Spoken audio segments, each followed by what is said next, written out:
We'll now talk about fighting words. We have Raghu Karnad, Shiv Kunal Verma in conversation with Sashi Kumar. May I request you gentlemen to come up on stage, please? Unfortunately, Susan Abul Hawa, who was to be part of this session, was unable to make it because of visa issues. So we have the three gentlemen talking about fighting words. We have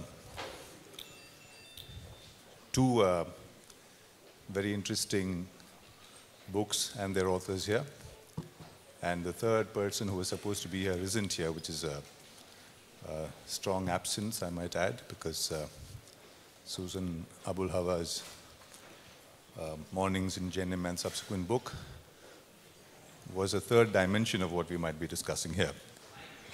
Fighting words. The theme that we are discussing is about wars, battles, and history. We are often told, or so goes the cliche, is a narrative of the victors. We have, in this instance,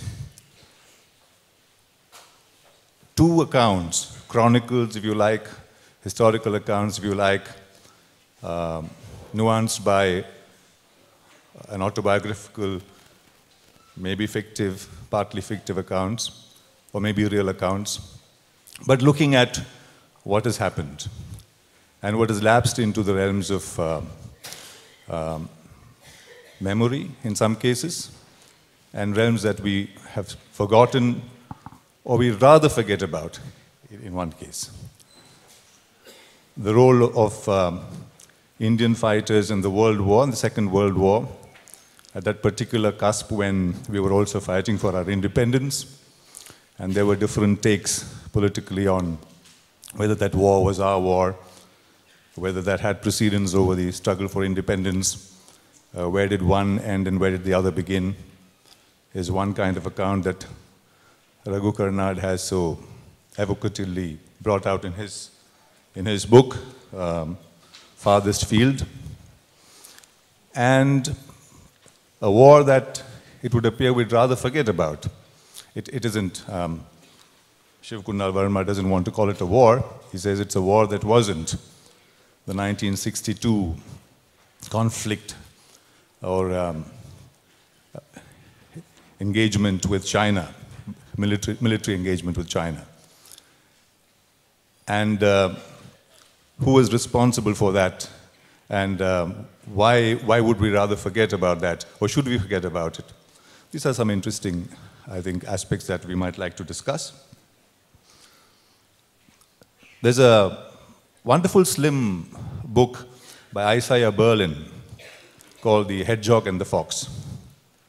It's an essay on Tolstoy's War and Peace. In fact, an essay on Tolstoy's vision of history based on his book, The War and Peace. Of course, Tolstoy himself has said that that is not his first novel because it's not a poem, it's not a novel. He'd think Anna Karenina was his first novel. But Isaiah Berlin quotes, of course, the Greek poet who talks about the fox knowing many things and the hedgehog knowing only one thing. And he then looks at Tolstoy's view of history through his account of the War and Peace and arrives at the conclusion that Tolstoy was a fox who wanted to be a hedgehog. Now that's interesting because yesterday when Rudranshu and I think Shiv Kunal Verma was there as well, was talking about two kinds of historians, the splitters and the lumpers. Now, if you extend this whole argument, I think it's a combination of the splitter and the lumper that we have here. Now, taking that forward, I'd probably like to raise the older history of the World War and get to Raghu Karnad first. It's a fascinating account which flits to different theaters of war. Second World War. I didn't know until I read this book that the largest volunteer fighting force in that war came from India. And there are several theaters to that war. your Madras prominently figuring in it, and the threat of a Japanese invasion on our coast.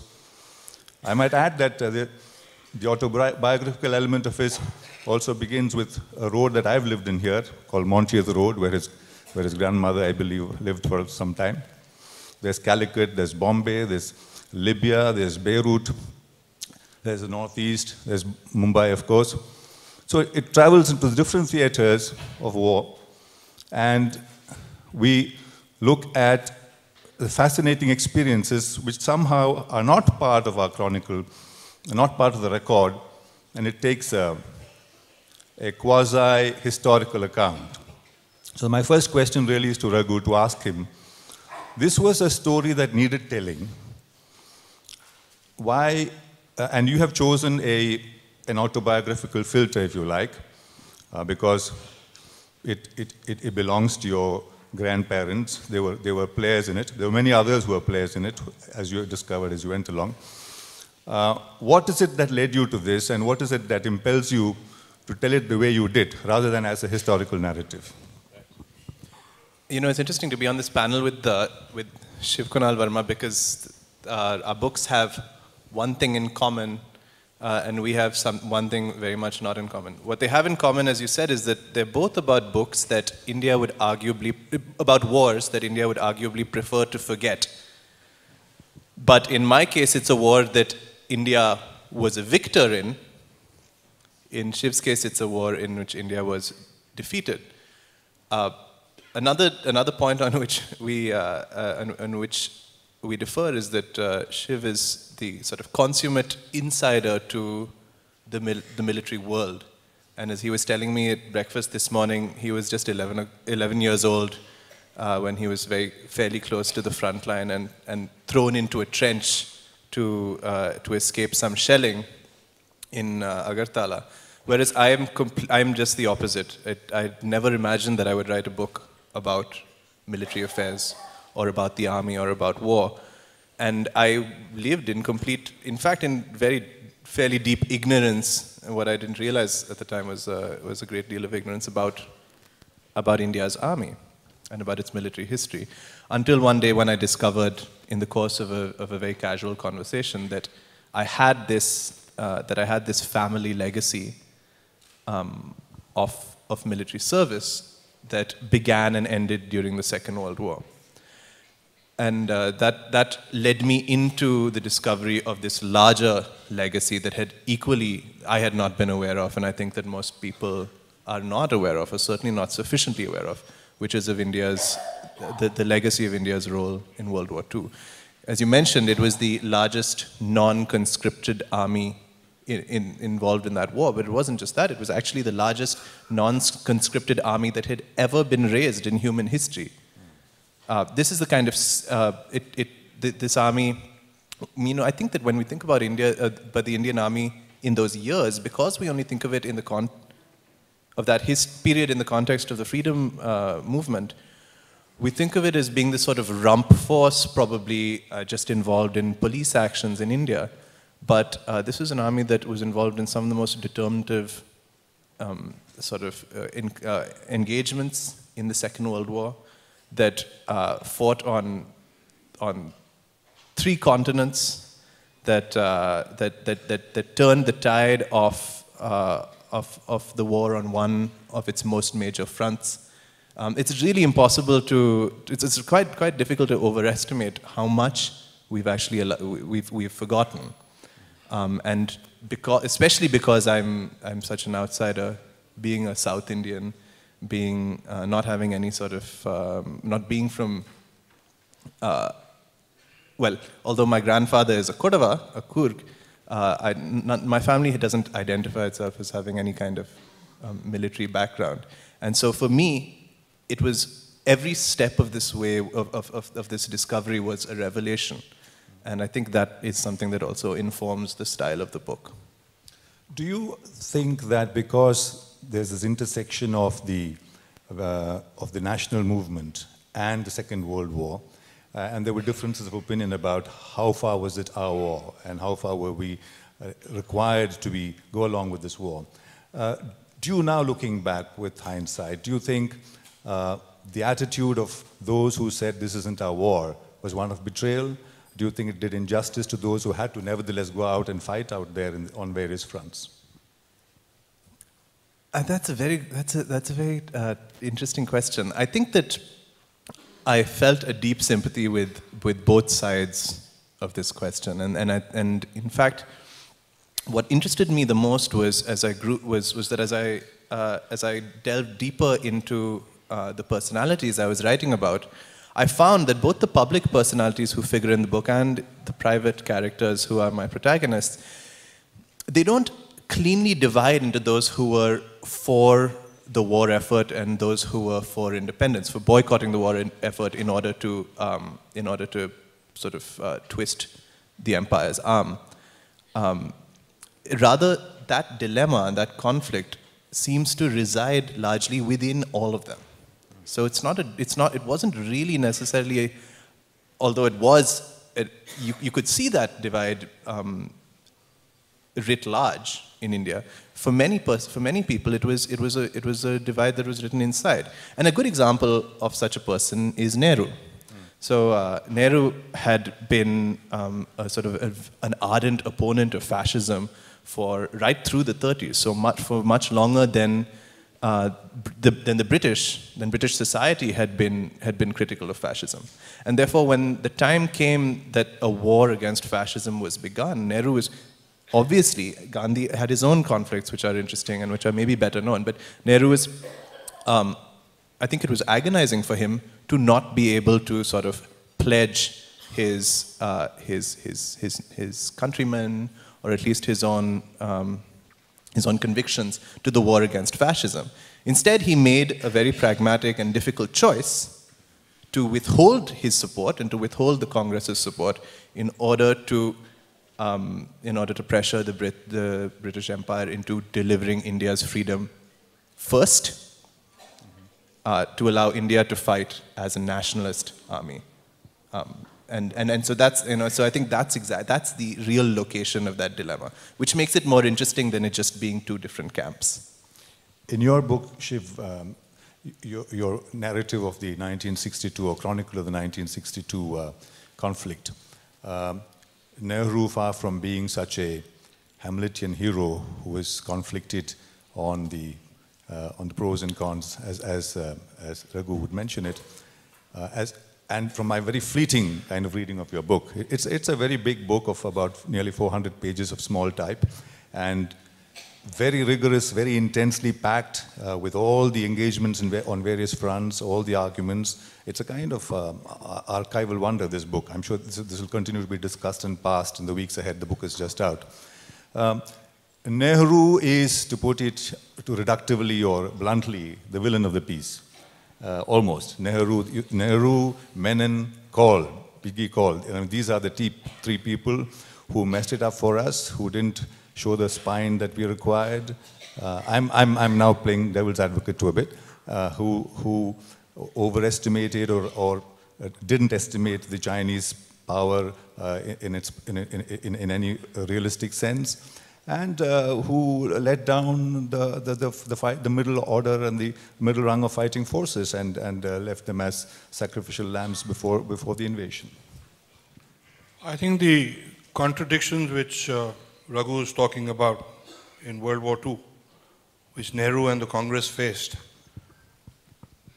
But when we come into the 1947 and 49, the emergence of China, those contradictions continued to haunt Nehru. When I started this book, Nehru, Menon, Kaul they're already the branded villains, but I didn't really want to go in with any preconceived ideas. And basically the way I approached the entire thing, I initially started with something which Nehru is blamed for by everybody. Everybody says the forward policy of Nehru was singularly responsible for what happened in 1962. Your school textbooks are saying that. Your history textbooks today actually have one paragraph on on the 1962 conflict, and they say that Nehru did this, and therefore the war started. Now the forward policy is something which was there since the 1950s. After we became independent, there were 2 or 3 committees which were formed, which were the result of a letter which Sardar Patel had written to Nehru in 38 days before he died. Now Nehru had his own approach to, let's look at it from 3 points of view. There's Nehru with his worldview of non-alignment, of wanting to be a world leader, etc. There's Nehru, who is the first Prime Minister of this country, who is nominated Prime Minister. Mind you, he was not elected.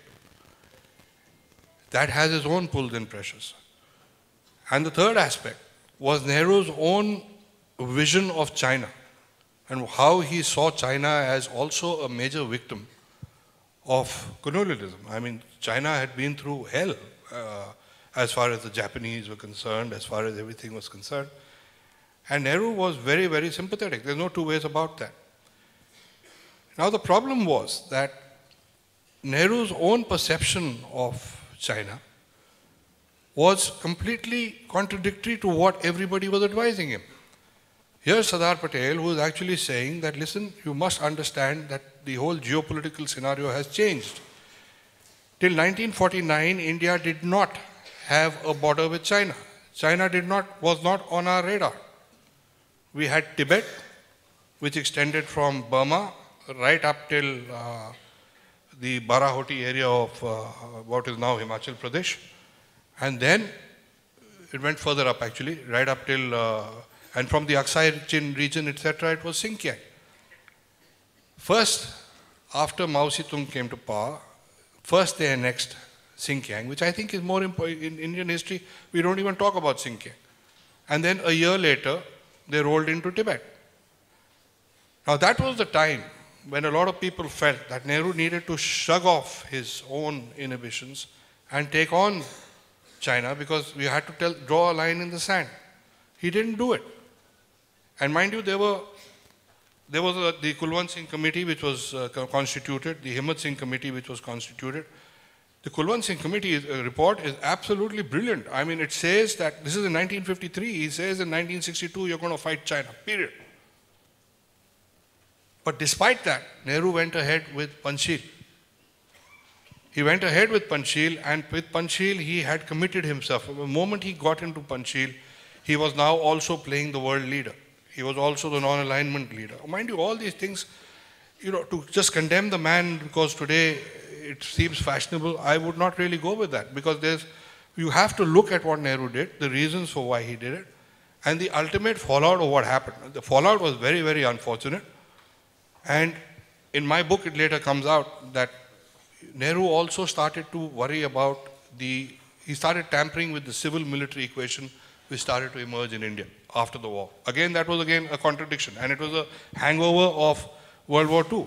He had a deep distrust of the military for reasons which are good, bad, you know, that some other people can probably comment on that. But by the time Thimaiya came as the chief, Nehru was very insecure. There's no two ways about it. And he appointed Krishna Menon. Krishna Menon's appointment as the defense minister coincides with the appointment of Thimaiya in 1957 as the chief of army staff. In fact, in my book, I have not been that critical of Krishna Menon. Krishna Menon was who he was. I mean, he was sarcastic, he had his own chips on his shoulders, he was very rough with people, but that's what the man was.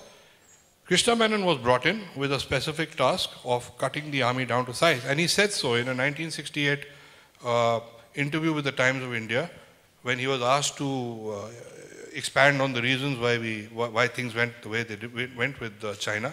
He said two things which are very important. He said, one, I was brought in as the defense minister of this country to cut the armed forces down to size. He's on record. He said that. And the second thing he said was that we failed to understand that China, whenever it has been powerful, as was the case once communist China emerged from the ashes of the Kuomintang, that they have always been expansionist. And the reason we failed to read this, we, meaning Nehru, failed to read it, because the rest of the country, everybody seemed to be warning him. was because of the contradictions he carried through his life. Yeah. So yes, one does get the impression when one reads the book, even as fleetingly as I did, that yes, I think the biggest blame you put is on Kaul, followed by Nehru, and historically it must be very fortuitous, that Sardar Patel, in contradistinction, has warned about this. It goes unheeded. Nehru comes across as a adamant, whimsical person who stands by these people who are making error after error or not seeing the writing on the wall. So it's certainly a failure. I mean, Of course it is. I mean, Nehru started to, the blunder he made, if we have to really point it out, is when he started tampering with the hierarchy of the army. Kaul was a very dynamic guy.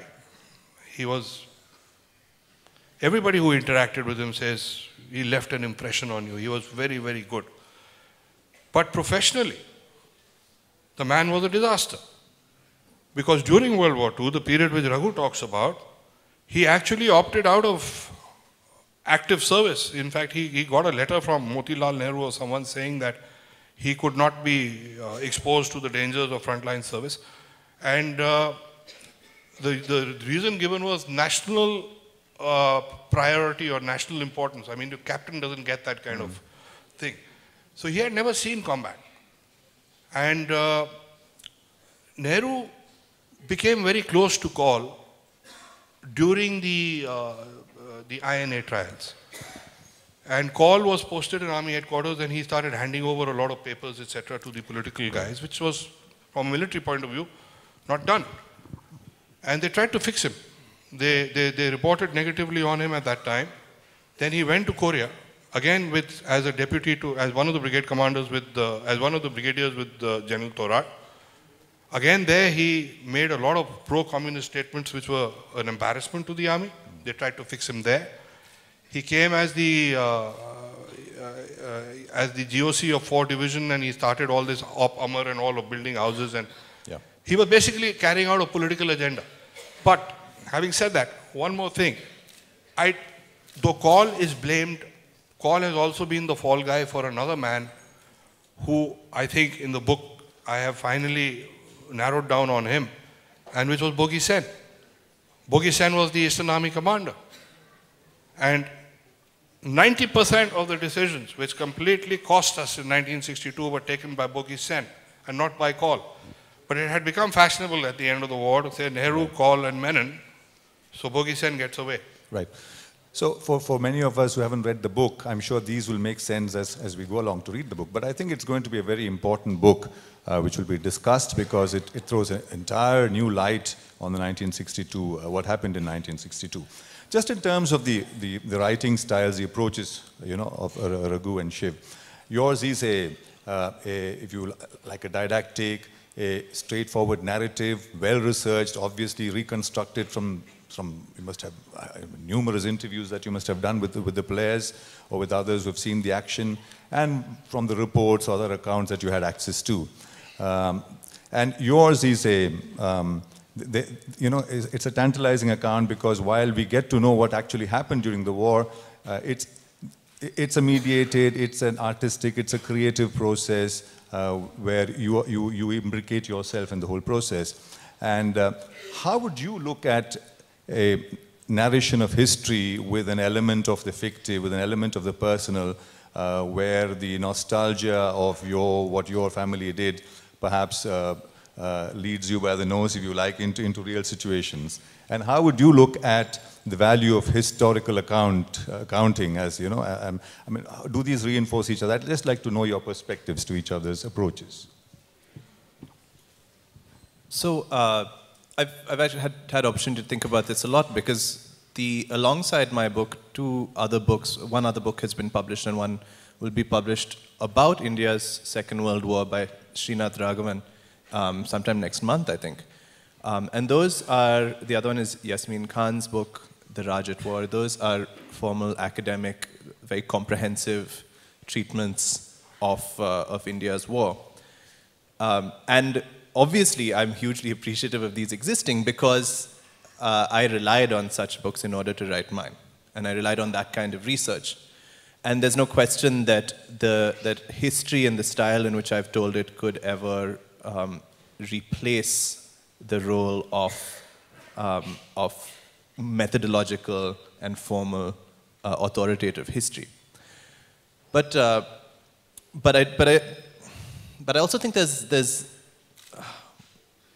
what do I really think? I think that there needs to be both.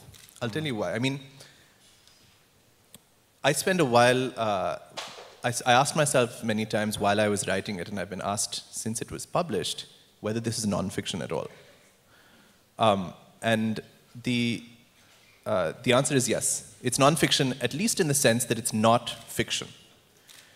My book, I assume most people here haven't read it, because in my book, all of the details of movements and the events in people's lives, anecdotes, dialogue, environment, and milieu, all of those are factual in the sense that they have sources that qualify them as facts. But there was a question raised by this war and by this history that I needed to answer through my characters.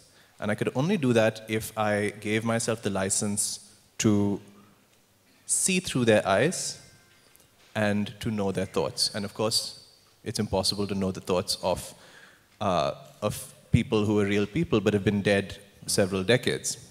And so that is where I gave myself what I called forensic license. And that did not involve fiction in the sense that I didn't have the liberty to invent anything I wanted. What it was that I took this extra step of integrating stories, personal stories that had been told, impressions of these characters given to me by people who had known them, who were still alive, and interpreting through that what I believed to be their motives and their emotions and their interior experiences. So for me, the desire to narrate their interior experience as characters, as well as the larger the larger experience of their units and of the country, was really integral to writing this book, and I wouldn't have done it if I couldn't do that.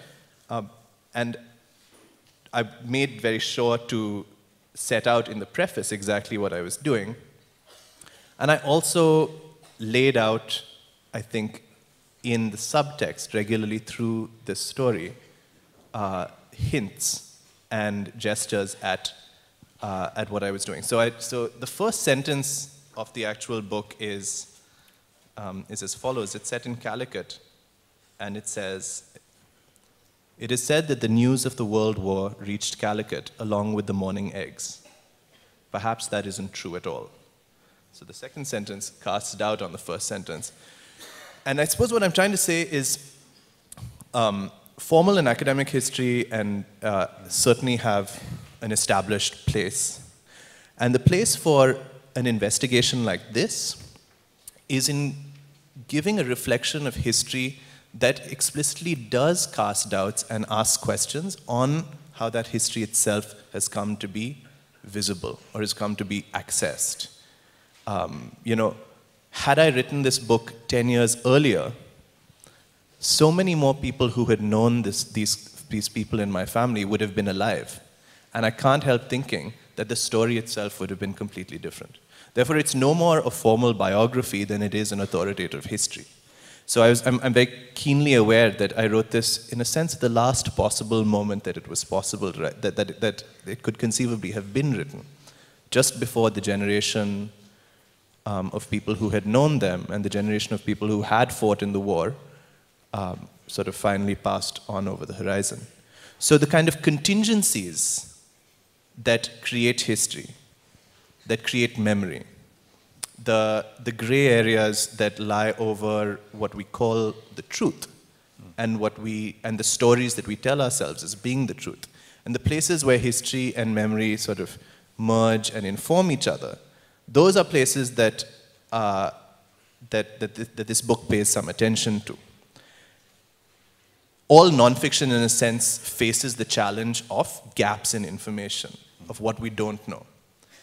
And formal history faces that, deals with that challenge sort of in the text. Your methodology is set out. You can say, this is missing from the records, this is ambiguous. The kind of history that I was trying to write here tried to deal with it subtextually. Right.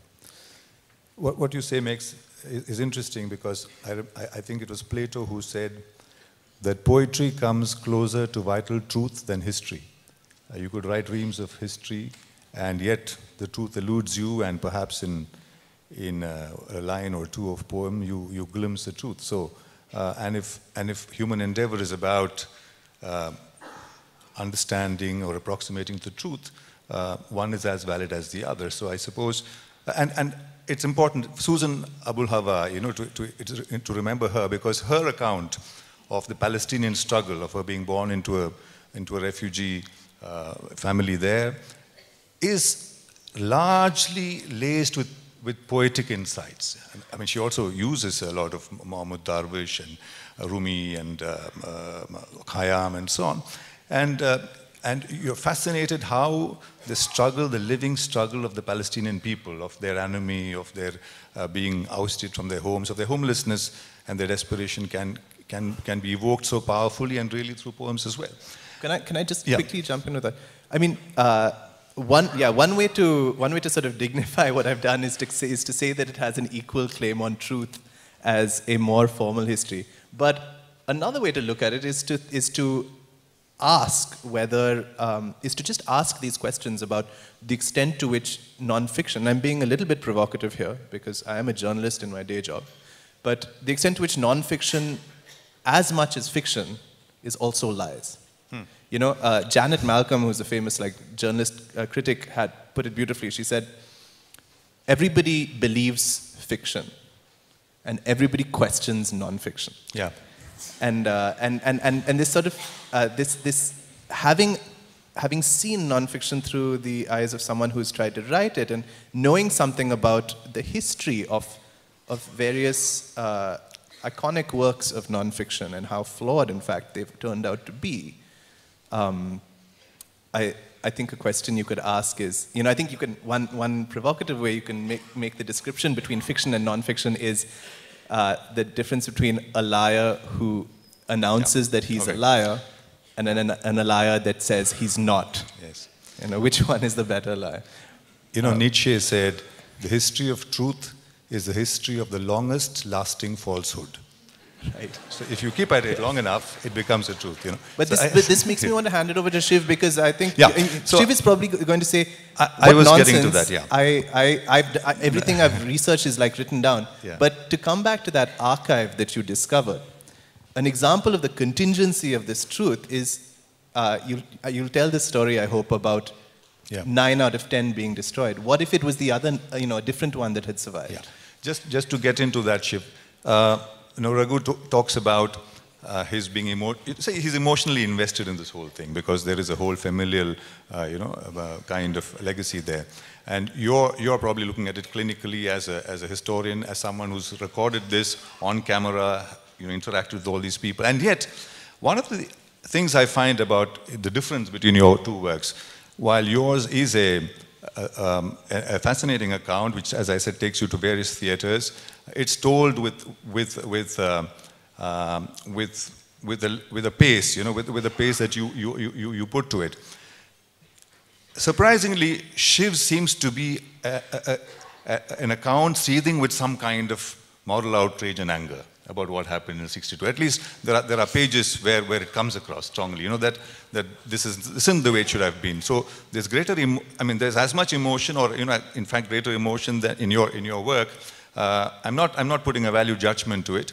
And how did you get so involved with this? And perhaps this could be an opening to talk about all that you do, other than just write in terms of your work in this area.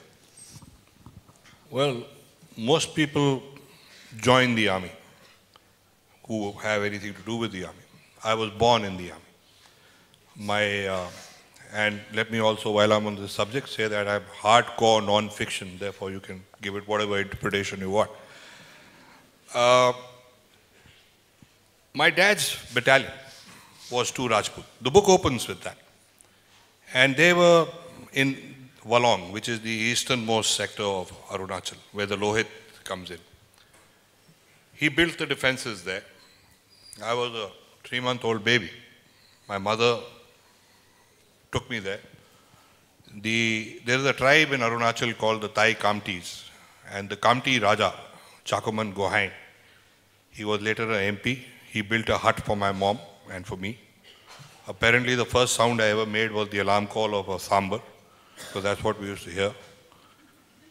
And when our battalion was actually, 2 Rajputs was actually de-inducting in 1962, when it was stopped at Misamari, and the troops were detrained, and they were told there's been a problem, and push up to Tawang.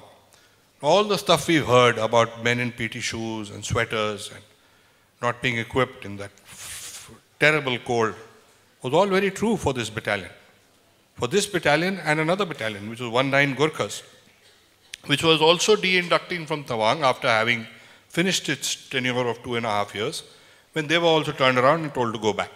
Now, what we've heard, that, we didn't have the weapons, we didn't have the clothes, we didn't have the shoes, applies to these 2 units. But it stops there. All the other units of the Indian Army, which were deployed in Nifa and in Ladakh, were very well equipped. In fact, Nehru went blue in the face saying this in Parliament. He kept saying, these are all rumors, that they don't have shoes, they don't have this. We have given them whatever they require. There's been a lot of criticism about the weapons, about the Lee Enfield rifle as against the AK-47 which the Chinese were using. Yesterday I talked about a JCO, Subedar Saab, who survived 24 bullets in his stomach, which had been fired by a AK-47. Let me tell you, an .303, if it hits you in the hand, it's going to kill you, because it had that kind of velocity and that kind of power. The story of 62 was deliberately suppressed, because we not only lost the war, we never fought.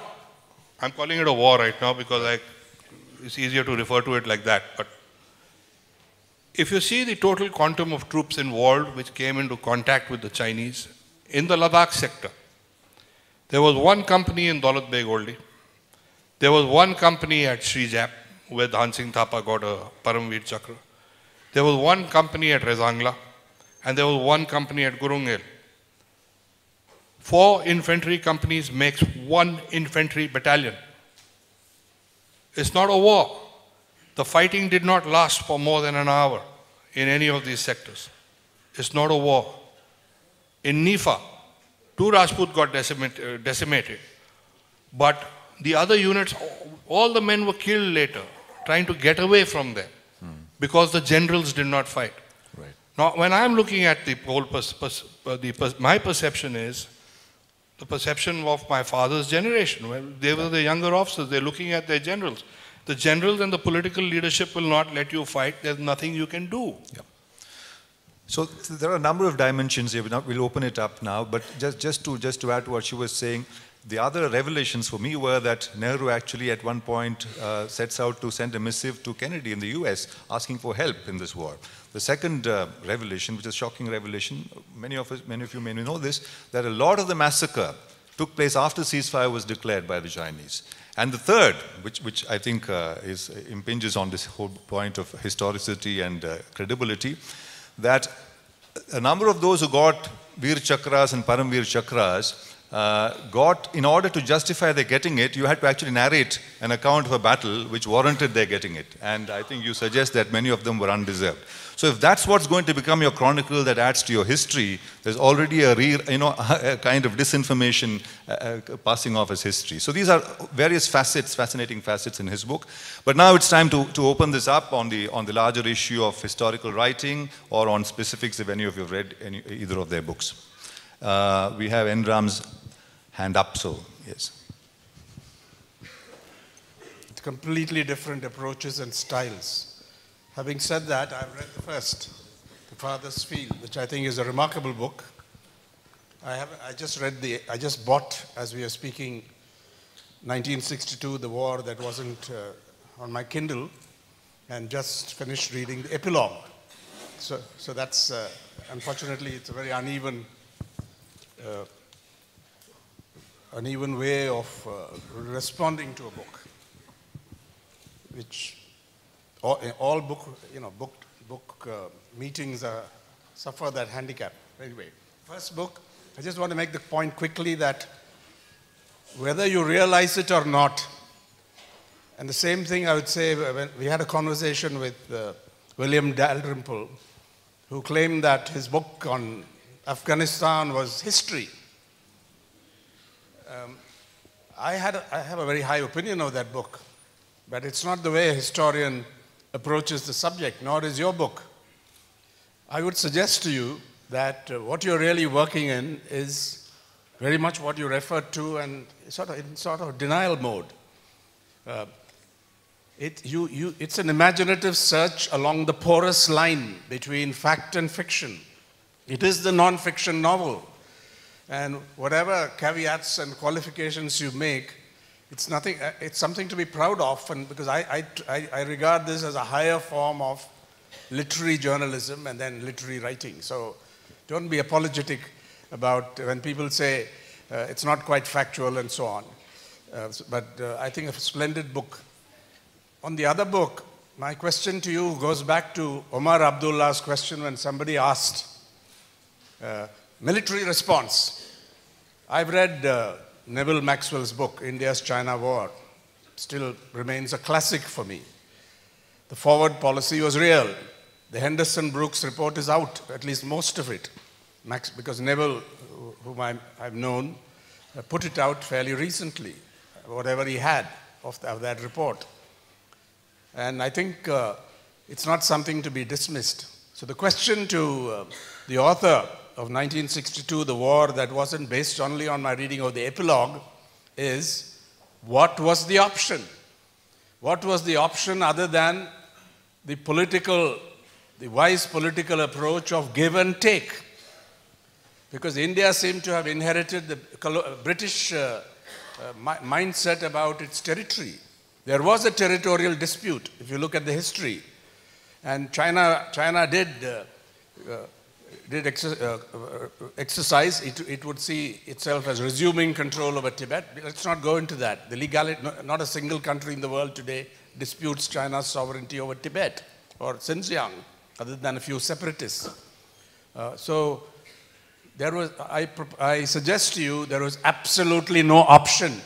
Some mistakes may have been made along the way, but it was not in India's capability to resort to a military response, either after the Chinese exercising their control over Tibet or at any other juncture. The only sensible way was what was proposed by Chou Enlai repeatedly, opposed by many Indians at that time, including Nehru, which was give and take. Not that we should accept all the Chinese demands, but the methodology had to be give and take, and it had to be a political solution, because a military solution, whether it was Kaul or somebody else, Timaya, would have been disastrous.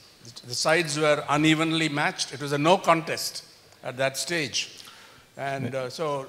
Maybe Shiv, you'd like to respond quickly to that? Yes. Sir Neville Maxwell, in his book, criticizes the Indians for having pushed forward, for the forward policy. The issue was, there was nothing wrong with the forward policy. We had to, once the boundary was decided, and there's a whole section in my book in chapter 2, which goes into tremendous detail about what happened with the Morshid and Bailey expedition, which was the basis on which the Simla Agreement in 1914 defined the boundary. Now, once that boundary was defined, and it had been accepted by the Tibetan Kashak and the Dalai Lama, including Tawang belonging to India, pushing the troops up, because this used to be unadministered territory. Now, when the Chinese came, they did exactly the same thing. They pushed what their claim line was, they pushed their troops up, They built their little fortifications and they built networks of roads and everything which gave their troops the teeth they would require if it came to an armed conflict. What we did was, we pushed our men forward, we got them into that position. What our men have done, getting into the Galwan Valley, getting into the Karakash, getting into Daulat Beg holding in heights of 17, 20, 21,000 feet, digging in. And then you don't give them the weapons and you don't give them the ammunition to fight with. Roosevelt has always said this. He says, you know, if you're walking alone, you better walk with a big stick. Where was the stick? The option was, if we had sighted our posts and also given the troops the right kind of tactical fighting capability, the war would probably not have happened at all. I'm not advocating at any stage that we should have gone into Tibet in 1951 or 52 or anything of the sort. In fact, we've given the reasons, the arguments, and we've put them out for the people to decide. I'm afraid we'll have to leave the discussion there because the guillotine has been applied. But Raghu wants to have a very quick word. Yes, with your indulgence. I wanted to congratulate on our behalf Easterine Kire, who just won the Lit for Life prize. Her last book is a family memoir about the Second World War, told through the experience of the Nagas, called Murray. It's in the bibliography of my book. It was so invaluable for me to read, even though I couldn't represent the experience of the Nagas very well. But it's a singular book, not just because it's beautifully written, but because it unfolds this incredible history through a new perspective. So I'm really glad, and congratulations, Eastern, wherever you are. Thank you. Thank you very much.